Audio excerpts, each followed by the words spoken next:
Neste vídeo, eu dou continuidade ao vídeo anterior sobre política urbana municipal, porque encerrou aí pela metade. Então, eu parei no outro falando sobre esse slide de áreas públicas, fiz algumas alterações que nós iremos observar mais à frente, até mostrando no gráfico, para facilitar esse contexto. No entanto, vou repetir só alguns pontos relacionados à perspectiva de que sejam empreendimentos imobiliários do tipo loteamento ou desmembramento, necessário se faz destinar-se um determinado percentual como áreas públicas, que no particular dos loteamentos deve ter no mínimo 35% do total da área. Sendo que desses 35%,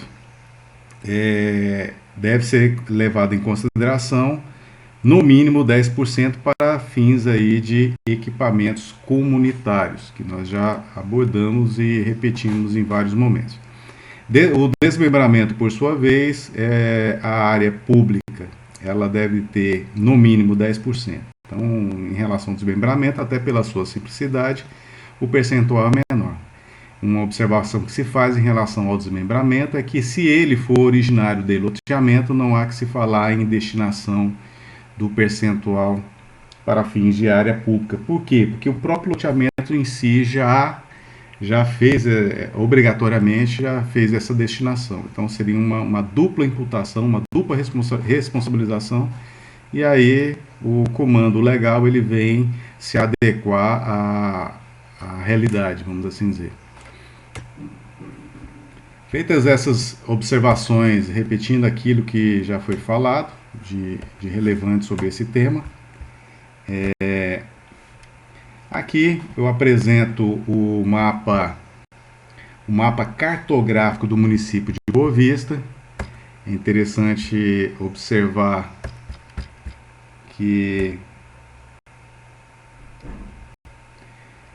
a origem daquela imagem fica mais fácil de visualizar, cada um em seu computador, acessando o site de Boa Vista, boavista.rr.gov.br, e dentro do site oficial da prefeitura, lá na parte final, e aqui eu estou mostrando o caminho das pedras, lá na parte final nós observamos aqui o mapa cartográfico. Então, clicando em mapa cartográfico, coisa que eu já fiz aqui vai abrir essa imagem toda, que é exatamente essa aqui.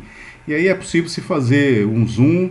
Aqui eu já fiz um zoom para destacar os dados do mapa cartográfico, cujo nome técnico é Levantamento Topográfico Planimétrico Cadastral da cidade de Boa Vista.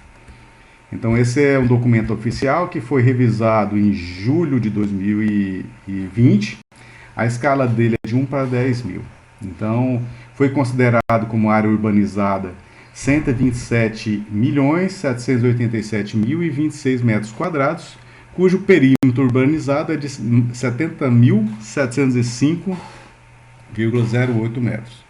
Então, em cima dessa perspectiva, foi feito esse mapeamento, e aí cada um fazendo o zoom das imagens do próprio mapa pode identificar a própria região onde reside, outras áreas dentro da área urbana parcelada, que é o que se destaca mais aí dentro da imagem. Aqui ainda está nesse zoom. Depende da internet, evidentemente, para ter um pouco mais de detalhamento, mas é isso. Então, feita essa consideração a respeito do mapa cartográfico, aqui só mostra ele como um todo. A ideia é que nós já vimos no mapa anexo à Lei 1359 de 2011 do município, que aqui há essa identificação dessa área toda adensada, é a área urbana parcelada, cujo ponto de limite, dentre outros, evidentemente, nós temos aí o Rio Branco e nós temos aí o Rio Caumé. Esse aqui à direita da imagem é o Rio Caumé em toda a sua extensão dentro da área urbana parcelada. Do outro lado do Rio Caumé, ou seja, na margem esquerda dele, nós temos a área urbana de expansão. E aí, aqui identificado, está aqui oficialmente reconhecido o Said Salomão. Pois bem, então essa é uma observação que deve ser levada em conta, até porque é o documento oficial do município que mostra aí categoricamente o seu âmbito de atuação no que diz respeito ao meio ambiente artificial ou urbano. Ainda em áreas públicas, dando continuidade, nós observamos que a destinação delas deve levar em consideração, no particular do loteamento, dentre outros parâmetros que a gente vai estar discutindo agora, a instalação de vias de circulação. Então, uma das características de loteamento é exatamente a implantação de novas vias de circulação. Então, todas as vias de circulação devidamente aprovadas e chanceladas pelo poder público municipal, elas incorporam aquilo que é chamado tecnicamente como áreas públicas. É importante também visualizar como áreas públicas os equipamentos urbanos necessários, que aí a própria definição dos equipamentos urbanos engloba aí toda a sistemática operacional para viabilizar a disponibilidade de água potável para todos os munícipes, energia elétrica, recolhimento e tratamento de esgotos, escoamento de águas pluviais. Então, nós temos essa sistemática que caracteriza os equipamentos públicos urbanos, que também integra aí as áreas públicas. Além deles, nós temos os equipamentos comunitários. E aí, voltando no slide anterior, aqui nós observamos que em termos de equipamento comunitário, do percentual mínimo para loteamento de 35%, também dentro desses 35% nós temos 10% que deve ser considerado como equipamento comunitário. E aqui já há explicitação do equipamento comunitário para instalação de praça, escola, creche, saúde, lazer, segurança pública, ou seja, alguma atividade ou empreendimento que de algum modo vá atender os interesses maiores da sociedade e não se inclua aqui na definição de equipamento urbano necessário. Ok? Então, tanto o equipamento urbano, né, os equipamentos urbanos, quanto os equipamentos comunitários, junto com as vias de circulação, integram a denominação de áreas públicas. Acrescenta-se também como áreas públicas as áreas verdes, que envolve exatamente a área descoberta e permeável dentro do terreno, dotada de vegetação que contribua para o equilíbrio climático e favoreça a drenagem pluvial. Pois bem, é importante fazer uma menção, uma breve abordagem nesse ponto, exatamente pelo fato de só poder ser considerada área verde, evidentemente que com aval do município, a partir do momento que essa área verde não tenha sido antropizada, não tenha sido ocupada, não tenha sido suprimida a vegetação, não tenha degradação, ou seja, uma área que é considerada como natural, uma área que não foi mexida. Então, dentro desse contexto, uma das perspectivas que justificam exatamente as áreas verdes é a permeabilidade do terreno para assimilação da água da chuva, exatamente para evitar aí o agravamento dos processos de inundação, alagamento que ocorrem, né, no mundo inteiro. Então, em Boa Vista não seria diferente. Então, a vegetação que cobre o espaço, o solo, efetivamente, é um dos mecanismos que propiciam exatamente a consolidação do solo e a sua segurança, a sua estabilidade, evitando a erosão, evitando aí qualquer tipo de degradação e, ao mesmo tempo, facilitando aí a percolação, que é o nome técnico, né, que é infiltrar, possibilitar com maior propriedade exatamente a infiltração da água da chuva. E no caso das cheias, exatamente o que? Permitir aí a minimização dos impactos dela. Um dos aspectos que deve ser levado em consideração, não tão somente sobre a questão da hídrica, nós temos também exatamente o equilíbrio climático. Nós já falamos em algum momento sobre o conforto climático, sobre a formação de microclima, a importância que tem no ambiente urbano para garantir a sadia qualidade de vida para as pessoas. Então, a concepção que deve ser entendida de área verde são espaços territoriais especialmente protegidos dentro do ambiente urbano, caracterizados aí como áreas públicas, que devem necessariamente ser aprovada pelo poder público municipal, evidentemente que cumprindo os requisitos aí que a própria legislação estabelece. No caso das áreas verdes, nós deveremos levar em consideração o percentual de 2 a 10% no máximo do total da gleba. Então, dentro do percentual que é garantido para fins de áreas pública no caso do município de Boa Vista, nós deveremos tirar, conforme a situação, conforme o caso concreto, que esse parâmetro deve ser sopesado, deve ser analisado, deve ser ponderado, exigido aí pelo poder público municipal, responsável na área de urbanismo, junto com o órgão ambiental, evidentemente, e aí estabelece-se entre 2 e 10% no máximo o total da área verde, que deve necessariamente integrar aquele mínimo de 35% do total da gleba, que foi objeto aí de parcelamento do solo. No caso das áreas verdes, podem ser contabilizadas as áreas de preservação permanente e as áreas de vegetação nativa junto aos cursos d'água. É importante tecer um comentário nesse momento que as áreas de preservação permanente, dentre outros exemplos, exatamente aquela que circunda os cursos d'água, sejam rios, igarapés, lagos naturais ou mesmo artificiais em alguns casos. Nós temos as nascentes, nós temos as áreas de vereda, então essa é a situação que justifica. Só que nós deveremos agregar valor a essa perspectiva, levando em consideração que o Código Florestal Brasileiro, que é a Lei 12.500, aí eu vou esqueci momentaneamente aqui o número da lei federal, mas vamos lá,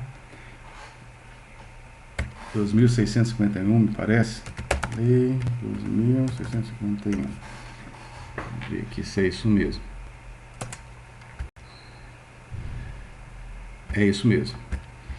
Então, a Lei Federal 12.651 estabelece no artigo 4º o que vem a ser a área de preservação permanente. Então, nós temos os maiores exemplos que se aplicam à realidade, em especial de Boa Vista, exatamente as APPs que têm vinculação com os cursos d'água, que são essas que eu acabei de citar, dos rios, igarapés, lagos naturais, artificiais, nascentes e veredas.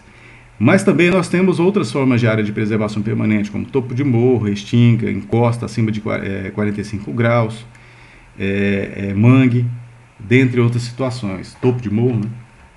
Então, toda forma de área de preservação permanente pode ser existente no ambiente urbano, dentro da gleba a ser efetivamente parcelada como loteamento, conforme o caso de desmembramento, deve ser tida como objeto para minimizar os parâmetros a serem descontados das áreas verdes. Agora, quando o legislador municipal mencionou a partícula I, vegetação nativa junto aos cursos d'água, isso quer dizer exatamente o seguinte: não estaria repetindo as APPs ripárias ou as APPs das matas ciliares. Sim, a área contígua exatamente a essas APPs, ou seja, não poderia simplesmente ser redundante o legislador. Quis proteger efetivamente uma área que seja contígua, lateral, do lado, ou seja, não é a área de preservação permanente, mas está do lado daquela APP do curso d'água ou APP ripária. Então, nós observamos que as áreas verdes têm essa abordagem que eu acabei de mencionar. E aí, na revisão, eu fiz aí uma inserção desse quadro que mostra quais as implicações no caso do loteamento, que é a forma de parcelamento mais restritiva. Partindo dessa primeira imagem, essa área verde, no total de 100% da gleba, nós observamos que 55% é considerado como área livre, sendo que dessa área livre nós temos no mínimo 35% como área pública, que está aqui em destaque nessa coloração, E, ao mesmo tempo, nós temos no mínimo 10% de garantia dos imóveis para que, se o empreendedor não cumprir suas obrigações na implantação do loteamento, o próprio poder público pode assumir essa responsabilidade, tendo parte do imóvel, no mínimo de 10% do quantitativo dos imóveis, passíveis de alienação. Evidentemente que desses 10% não estão incluídas aqui as áreas públicas, por isso que está fora. Então, nós observamos exatamente o seguinte: as áreas que poderão ser alienadas do empreendimento é o total de 65%, que envolve essa garantia, junto com a área livre. Só que essa garantia é provisória. Por quê? Porque se o empreendedor cumprir as suas obrigações, os imóveis dados em garantias, cessionados para o poder público, eles são efetivamente devolvidos. Ou melhor, cancela-se a obrigação e aí volta para que o empreendedor possa alienar. Então ele tem naturalmente 65% da área, que pode ser diminuída, levando em consideração que o parâmetro de área pública é no mínimo 35%, mas assim, no geral, 65% do empreendedor, sendo que desses 65%, 10% é para a garantia. Garantia é essa que pode possibilitar aí o cancelamento partindo do pressuposto do cumprimento das obrigações do loteador. Ok? Então aqui é 100% da gleba. Tá? Desses 100% da gleba, nós vamos tirar os 35% que são considerados de área pública.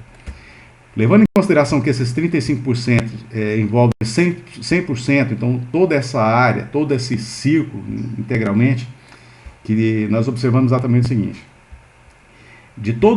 desses 35%, considerando ele 100%, deve ser estabelecido no mínimo como espaço comunitário, implantação de praças, de mecanismos de saúde, segurança, como nós observamos, dentre outros, que é o espaço comunitário, 10%. Então, nós temos aí que 10% do total deve ser, no mínimo, deve ser instituído como espaço comunitário.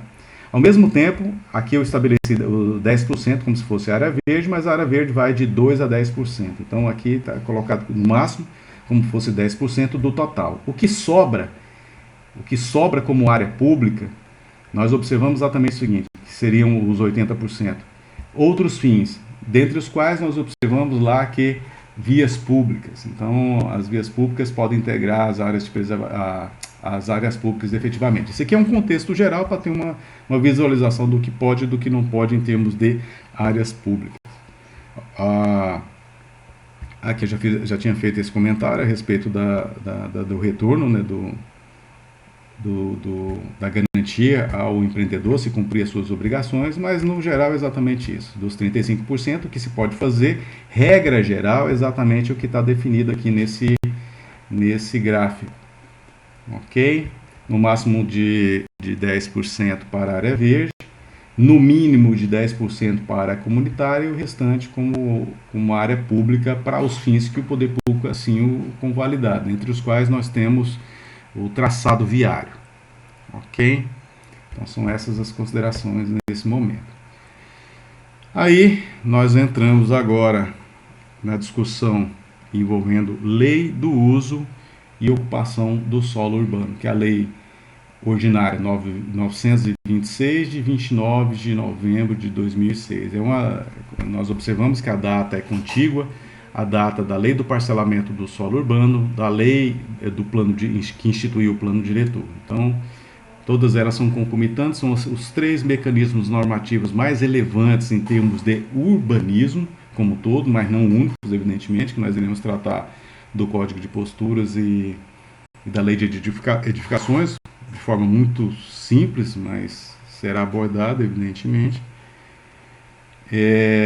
Mas é isso. Então, no que diz respeito à Lei de Uso e Ocupação do Solo, nós temos algumas premissas, dentre as quais que sua incumbência envolve definir os usos e compatibilizar a ocupação e uso do solo com as condicionantes ambientais locais. Então, as condicionantes ambientais locais. É uma incumbência da Lei de Uso e Ocupação do Solo, que exatamente é a operacionalização exatamente daquilo que pode, daquilo que não pode, casada aí com a Lei do Parcelamento do Solo Urbano, para reger as situações que devem ocorrer na parte que é considerada urbana e de expansão urbana do município de Boa Vista.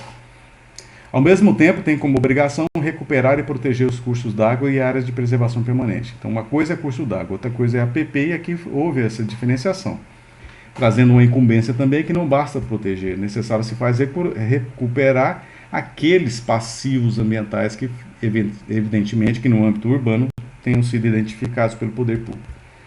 Estimular a verticalização e adensamento das áreas com menor infraestrutura e equipamentos urbanos.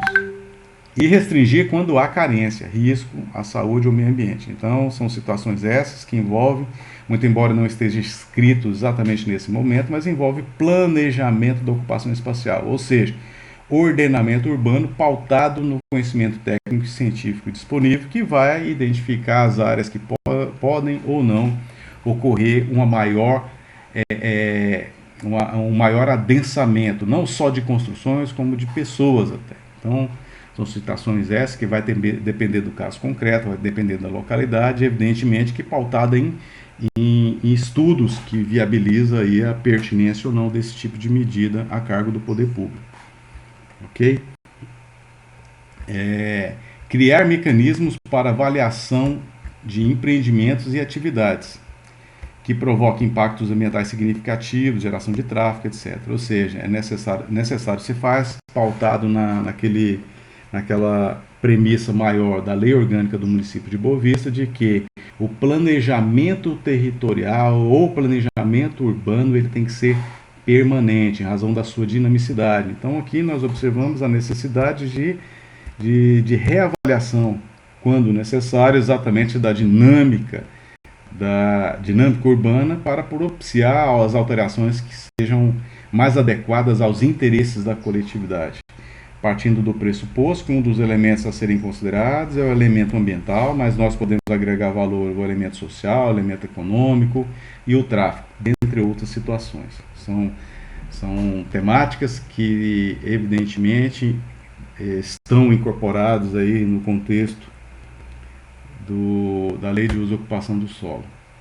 Aí nós temos uma imagem do município de Boa Vista, mostrando as consequências da não adoção de mecanismos de planejamento técnico qualificado, a omissão do poder público no que diz respeito à ocupação de área de risco. Então as consequências são inúmeras, consequências sociais, consequências ambientais, consequências econômicas, consequências políticas. Então nós observamos uma série de passivos aí que não poderão ser negligenciados pelo tomador de decisão. Então, necessário se faz exatamente valer-se do instrumento do planejamento para se alcançar as melhores soluções para a resolução dos problemas que já existem e, ao mesmo tempo, para prevenir outros, como, por exemplo, a implantação adequada do parcelamento do solo urbano em locais que não sejam risco, que não submetam as pessoas a qualquer tipo de infortúnio, qualquer tipo de desastre, que é o que estabelece de modo contundente, expresso, o Estatuto da Cidade. Ok? A lei do parcelamento do solo urbano também, ela bate o martelo a respeito do zoneamento urbano, ou seja, define de forma específica aquilo, quais os usos que devem ocorrer de modo concreto dentro do próprio ambiente urbano. Então, o zoneamento exatamente é o mapeamento das potencialidades, das pertinências, das capacidades e daquilo que pode, daquilo que não pode efetivamente constituir-se dentro do espaço urbano.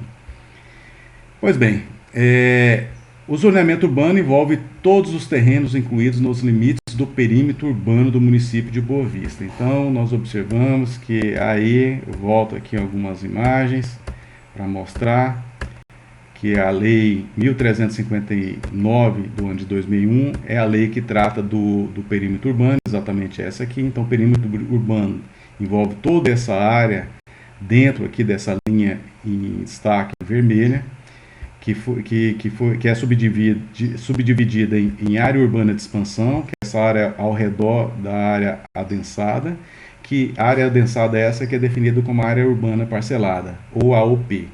Então nós temos a AUE, que é a área urbana de expansão, e a AUP, e toda essa área aqui é a área considerada como de perímetro urbano do município de Boa Vista. Então, em face dessa perspectiva, a Lei de Uso e Ocupação do Solo, ela explicitou a operacionalização do que pode ocorrer, do que deve ser observado pelo poder público, pela iniciativa privada, em termos de uso e ocupação do solo. Então, dentro desse contexto, a Lei de Uso e Ocupação do Solo definiu alguns parâmetros de zoneamento, estabelecendo áreas, por exemplo, como área urbana parcelada, ou AUP, que nós já mencionamos. Dentro dessa área urbana parcelada, o legislador municipal estabeleceu o zoneamento como zona central, zona residencial, faltou um L aqui, zona industrial ou zona institucional. Então, são situações correlatas, ao mesmo tempo foram estabelecidos eixos comerciais e serviços com as suas devidas delimitações, o que pode, o que não pode, ou seja, há um detalhamento que indica onde que é a área central, o que pode ser considerado como a área central, o que pode ser concebido, aprovado, instituído, implantado dentro dessa zona central.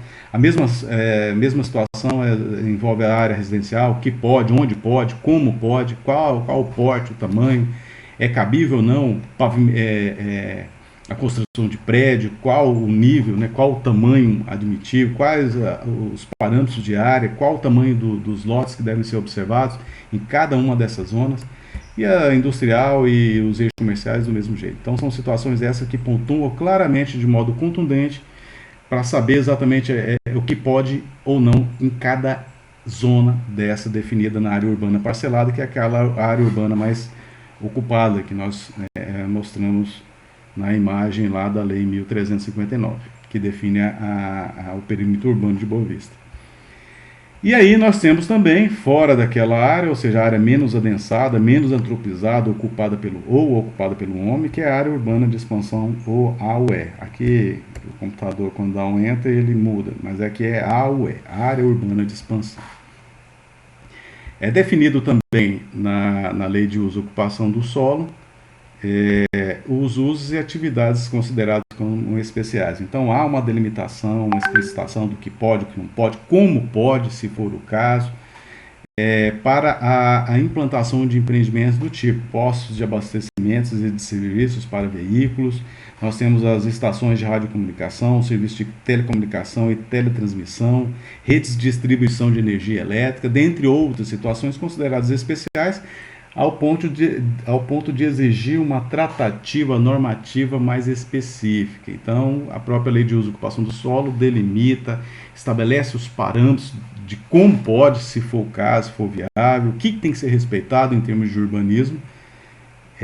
São situações essas pontuadas exatamente nessa lei, que não exclui também, evidentemente, as exigências de cunho ambiental. Por exemplo, no caso da implantação do posto de combustível, que existe a necessidade aí de licenciamento ambiental e, ao mesmo tempo, a instalação de antenas de rádio básica, as ERBs, conhecidas como ERBs, que é para transmissão e comunicação de telefonia celular, dentre outras situações. Então, sob o ponto de vista urbanístico, nós observamos as regras ali do que pode, do que não pode, dentro do contexto aí urbano e de expansão urbana. E sob o ponto de vista ambiental, evidentemente, e não só ambiental, como outras exigências do poder público, devem ser observadas em outras normativas. Aqui nós temos uma imagem, duas imagens aéreas, mostrando uma área considerada como do Cerrado Roiramense ou Lavrado, inúmeros lagos. Boa Vista era toda assim. Então, a partir do momento que há a ocupação espacial, nós observamos a supressão de uma série de lagos anteriormente considerados como naturais. Então, essa imagem de baixo mostra exatamente a ocupação espacial, predominantemente de cunho horizontal, quase não tem ondulação. Então, grande parte dos lagos que existiam antes da implantação dessa ocupação, eles foram suprimidos, drenados. Então, sob o ponto de vista urbanístico, isso pode ser admitido. Sob o ponto de vista ambiental, tem uma série de problemáticas, de restrições e consequências até em razão desses lagos naturais subsidiarem, ser um suporte hídrico exatamente para fomentar uma quantidade e qualidade de água adequada para os igarapés e os rios que permeiam o município de Boa Vista. Então, são só as situações que nós observamos e nada mais, nada menos. Reforçar aquilo que nós já falamos em termos de ocupação antrópica, em especial no ambiente urbano.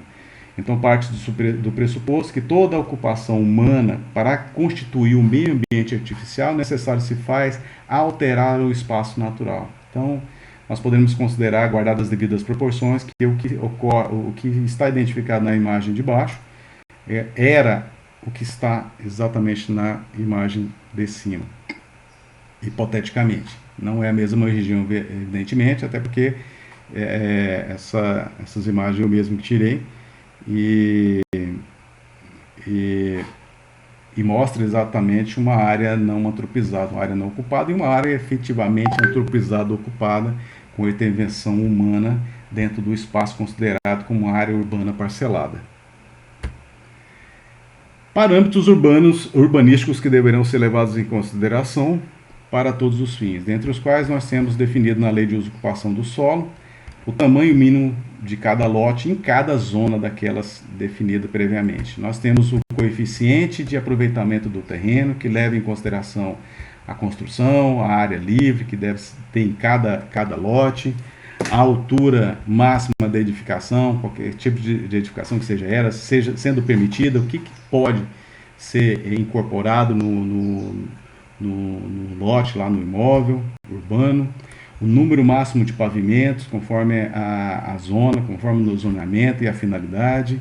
Nós temos a taxa de ocupação máxima do terreno, é o percentual considerando a área livre do terreno, com a área que pode ser efetivamente edificada. Os afastamentos, ou seja, os recuos, né, à frente, no fundo e nas laterais do imóvel, em relação aos imóveis circunvizinhos, deverão ser levados em consideração da mesma forma. A taxa de permeabilidade mínima do terreno, que é exatamente atender uma condicionante implícita constitucionalmente, prevista no Estatuto da Cidade, que envolve exatamente a adequação da propriedade urbana e mesmo da posse nas premissas de função socioambiental que nós já comentamos. E dentro dos aspectos que nós temos é exatamente a mitigação dos direitos de propriedade, de posse, em benefício da coletividade como um todo. Então, parte do imóvel, conforme a zona, nós temos aí um percentual que, regra geral, envolve 33%, que é considerado como área permeável, que é exatamente a área que não pode ser construída efetivamente. E aí permite exatamente o que? A percolação, permite infiltrar a água da chuva no subsolo. Então é uma área livre de construção efetivamente. Então o que nós observamos, exatamente essa taxa de permeabilidade, vai depender da zona, vai depender exatamente daquilo que foi estabelecido como adequado para aquela determinada região. E os usos compatíveis, conforme a zona estabelecida, aquilo que pode, aquilo que não pode, exatamente são situações pontuadas especificamente na Lei de Uso e Ocupação do Solo. Por isso que tem essa nomenclatura. Existem destaques pormenorizados de como pode, de que modo, a respeito do número de garagens por lote, por estabelecimento, e ao mesmo tempo os estacionamentos, como deve ser feito, deve ser levado em consideração como parâmetro mínimo, que cada área considerada como garagem, para fins de estacionamento ou não, deve ter como norte exatamente 15 metros quadrados, ou uma área aí para um estacionamento, um veículo de pequeno porte, de 3 por 5, 3 metros por 5, dá 15 metros quadrados, ou seja, no caso de uma vaga seria exatamente isso. No caso de mais de uma vaga é só fazer multiplicação para saber aí o quantitativo de área que tem que estar destinado para estacionamento. Lembrando que as normativas municipais, com destaque a Lei de Uso e Ocupação do Solo, estabelece que a implantação de empreendimentos comerciais, industriais, tem que ter, conforme o tamanho do empreendimento, uma quantidade correspondente de vagas de estacionamento. Aí, evidentemente, que o empreendedor tem que levar em consideração e o profissional ou os profissionais que forem contratados usados para a elaboração dos projetos devem sopesar o que deve ser inserido em termos de estacionamento, sob pena de indeferimento do processamento da incorporação imobiliária. Ok? Ao mesmo tempo, a legislação trata dos condomínios urbanísticos, das vilas, e aí há um detalhamento maior. Nós já falamos sobre estudo prévio de impacto de vizinhança, o EIV, dentro do contexto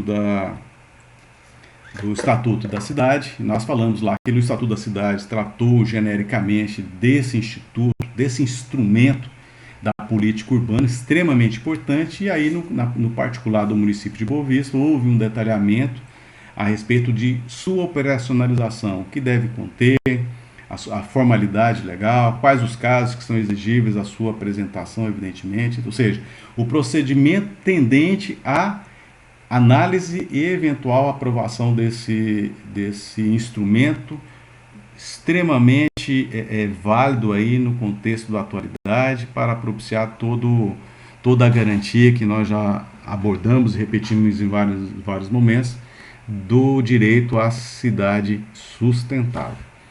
Então, em termos de estudo prévio de impacto e vizinhança, ou simplesmente EIV, nós deveremos observar exatamente que tem como parâmetro ser o conjunto de estudos destinados à identificação e avaliação dos impactos negativos e positivos da implantação de empreendimento na qualidade de vida da população residente no local e proximidades, e estabelecer medidas que propiciem a redução e ou eliminação dos possíveis impactos negativos, potenciais ou efetivos. Então, dessa abordagem, nós podemos extrair a definição do estudo de impacto e vizinhança, casando aí com aquilo que já está previsto no Estatuto da Cidade, que deve ser levado em consideração a sua realização quando da implantação de empreendimentos que seja, de algum modo, possa trazer algum impacto. Impacto esse relevante no âmbito da população residente, exatamente no local do empreendimento e mesmo nas proximidades. Então, é importante nós observarmos que, muito embora tenha essa nomenclatura, o estudo de impacto de vizinhança, ele tem implicações em relação à população local do próprio empreendimento, como nas imediações. Essas imediações deverão ser norteadas, avalizadas, sopesadas exatamente pelo órgão que vai avaliar esse estudo e vai aprovar ou não. Então, são situações essas que deverão ser ponderadas. Então, dentro desse contexto, nós observamos exatamente que devem ser sopesados impactos negativos e impactos positivos, sendo que, em relação aos impactos negativos, deve-se indicar medidas necessárias à redução e, conforme o caso, à eliminação. Isso é um ponto essencial a ser observado na elaboração desse projeto técnico, que evidentemente que para sua apresentação no âmbito do processamento burocrático municipal tem que ser subscrito por profissional ou profissionais devidamente capacitados, qualificados, cadastrado em instituição de classe correspondente, com anotação da responsabilidade técnica, ou seja, cumprindo todos os requisitos que a legislação e os parâmetros técnicos exigem. Então, a Lei de Uso e Ocupação do Solo regula o processamento do EIV dentro do âmbito municipal, e nós observamos como exemplos da sua incidência no âmbito de Boa Vista para a aprovação de empreendimentos que envolvem casas noturnas. Então, os impactos da instituição e a aprovação da construção de casas noturnas ou a sua conversão dentro do ambiente urbano implica uma série de fatores que necessário se faz, de acordo com o legislador municipal, a realização desse estudo técnico qualificado. Ao mesmo tempo, nós observamos, ou seja, são situações, esses exemplos, todos eles, dentre outros, evidentemente, mostram a magnitude da instalação desse empreendimento do ponto de vista da vida das pessoas, envolvendo trânsito, envolvendo saúde, envolvendo transporte, envolvendo outros aspectos que são relevantes na vida em sociedade. Então, casa noturna, hospital, templo, ou local de culto, serviços e comércios com área útil igual ou superior a 150 metros quadrados, que é empreendimentos de 10 metros por 15 metros, no mínimo. Aí. Então, superior a ele já exige a realização desses estudos, qualquer tipo de atividade industrial, etc. Então, nós observamos a própria norma, né, o estatuto, a Lei de Uso e Ocupação do Solo elenca outras hipóteses. Essas hipóteses poderiam ser alteradas pelo legislador para incorporar outros empreendimentos que sejam que exijam aí um estudo complementar, urbanístico, em prol dos interesses maiores da coletividade. Aí nós mostramos uma imagem que trata de uma ação de despejo do município de Boa Vista em relação a uma área considerada irregular. Então seria meio que um loteamento irregular, aquilo que nós já falamos de loteamento clandestino ou mesmo ilegal. Nessa situação, a partir do momento que o poder público competente no âmbito de Boa Vista tomou conhecimento, já adotou medidas no sentido de coibir. Está cumprindo seu papel? Sim. A legislação permite que isso seja feito? Não só permite, mas determina que seja feito em razão dos interesses maiores previstos aí em todas as normativas urbanísticas que nós já mencionamos, dentre as quais a lei federal que trata do parcelamento do solo urbano e da lei municipal que trata do parcelamento do solo urbano e, como ato subsequente, a lei de uso e ocupação do solo que está sendo violada. Uma outra norma importante no âmbito de Boa Vista, que envolve a temática de direito urbanístico, é o Código de Posturas, que é a lei Ordinária número 18, de 21 de agosto de 1974, está em vigor até hoje, com algumas alterações, evidentemente. E os únicos comentários que eu vou tratar é exatamente que o Código de Posturas disciplina a vida social urbana sob o aspecto da higiene pública, bem-estar público, localização e funcionamento de estabelecimentos comerciais, industriais, prestadores de serviço, ou seja, ajuda a complementar a lei de uso e ocupação do solo, estabelece mecanismos de fiscalização e pesquisas municipais. Então esse é o contexto, né, direto aí do Código de Posturas. Então trata de modo mais específico essas temáticas de como deve ser observado, o que deve ser levado em conta, ao mesmo tempo estabelece as sanções correspondentes em caso de violação. Então é muito importante sob o ponto de vista do cumprimento dos objetivos, dos princípios constitucionais e infraconstitucionais que nós já relatamos e repetimos em vários momentos. Com destaque aí para a função socioambiental da propriedade, a função socioambiental da própria cidade, né, garantindo o direito à cidade sustentável. Nós temos também o Código de Edificações e de Instalações, que é a Lei Ordinária 23, de 10 de outubro de 1974, está em vigor até hoje, com algumas alterações, evidentemente, e aqui traça exatamente o mecanismo para apresentação de projetos técnicos qualificados. E aí estabelece os requisitos, as condicionantes, as obrigações que devem estar previstos, os tipos de projetos, devem estar dentro desses projetos, quais os projetos, os profissionais que devem, evidentemente, subscrevê-los, né, quais são os profissionais, exige aí a anotação da responsabilidade técnica, o cadastro da responsabilidade técnica, ou seja, que o profissional que elabore algum projeto, ele responda legalmente por aquilo que ele assina, por aquilo que ele apresenta para qualquer fim de edificação ou não, que seja exigível sob o ponto de vista urbanístico dentro do município de Boa Vista. Existe a delimitação também em relação às licenças urbanísticas adequadas para qualquer, e aqui eu destaco, qualquer construção, demolição, reformas, modificação e acréscimo de edifícios ou suas dependências, muros ou grades. Então são situações essas que a regra geral que indica é exatamente o seguinte: tudo precisa de uma licença urbanística quando há uma incorporação no espaço natural de algum tipo de intervenção que envolva aí a construção, alguma atividade humana no espaço urbano. Então aí nisso que eu acabei de falar, envolve também o que? As reformas, a ampliação, qualquer que seja ela, necessário se faz, regra geral, a apresentação ter a licença para que isso seja validado. E ao mesmo tempo, para ter essa licença, tem que ter o aval da instituição de classe adequada e ao mesmo tempo a subscrição de projetos por profissionais qualificados com a devida aprovação do poder público, né? Então a licença exatamente seria essa aprovação, ok? Isso falando só sob o ponto de vista urbanístico, sem esquecer as outras autorizações necessárias do poder público, como, por exemplo, as que envolvem matéria ambiental, patrimônio histórico-cultural, atividade mineral, etc.